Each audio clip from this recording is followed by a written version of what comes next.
What is up, guys? It's your boy Rick Kakis, and today we have a brand new Xur Inventory review for the weekend of November 29th to December 2nd, and so let's get started. Alright, let's take a look at what he has. Firstly, for the catalyst, well, we do have the Prospector catalyst, which is a really interesting one. The Prospect actually got reworked just this season. Now it has a bunch of cluster bombs and stuff, so it could be one worth picking up. And we have the Lord of Wolves catalyst. This thing absolutely dominated the Crucible for a while, then it got nerfed, now not really so much. Then for the exotic armor, we have a 63 Khepri Sting, not really too spiky, no thank you. A 64 Skull with Strength Spike, which is actually good with this exotic, but then Recovery Spike, that's actually not bad, honestly, but, you know, it's not like absolute god tier or anything like that. Then we've got a 69 Chromatic Fire, well, 69 is very high. Resilience, Recovery, and Strength, not terrible here. Again, not necessarily god tier, but definitely on the better side of things. We do not have any exotic class items. Instead, we have an exotic cipher. And then for the random offer, we have Gunsmith engrams. All right, so not looking too good so far. Let's check the other gear here for the weaponry. We have the Black Talon. Not a bad sword. You're going to shoot them like projectiles during the Infinite Ammo Sword Week. This thing was incredible. Other than that, The Telesto, honestly, if for whatever reason you don't have the Telesto, you should pick it up. Right now, it's actually doing incredibly well in the Crucible. Then we have the Monte Carlo, an incredible enabler for melee-focused builds. You just get your melee back so fast. Then we have, well, hold on a second. We actually have a rangefinder Hawkmoon with full bore for the max range. And then we have a heavy grip where you get stability and decreased handling speed. Well, the decrease to handling is not really what you want, but honestly, guys, like a rangefinder Hawkmoon, a lot of people are really looking for this.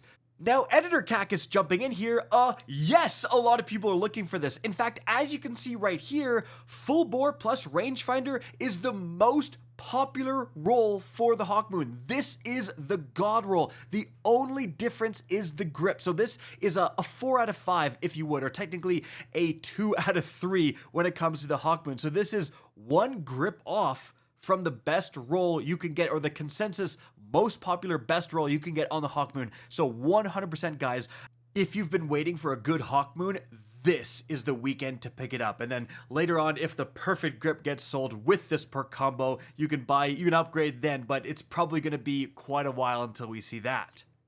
Now, as for the weapons here, we have an Overflow, Sympathetic, False Promise, no thank you. Heating Up, Unrelenting Farewell, no thank you. Slideways, Unrelenting, Hollow Words, nah.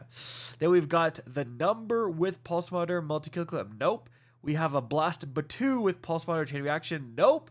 We have a Clown Cartridge Chain Reaction, Canis Major, like, it's okay, honestly, but it's not that good. Like, let's be honest, you're not really using heavy grenade launchers for its ad clearing capabilities so much that you need chain reaction, you know? And then we have a Flash Counter Vorpal Crown Splitter.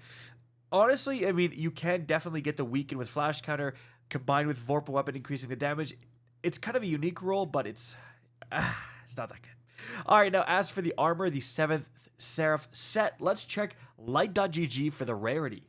Alright, so this helmet was introduced in Season 10, and it's a pretty common set with over 51% of Guardians having access to this very helmet. Now let's check the rolls here.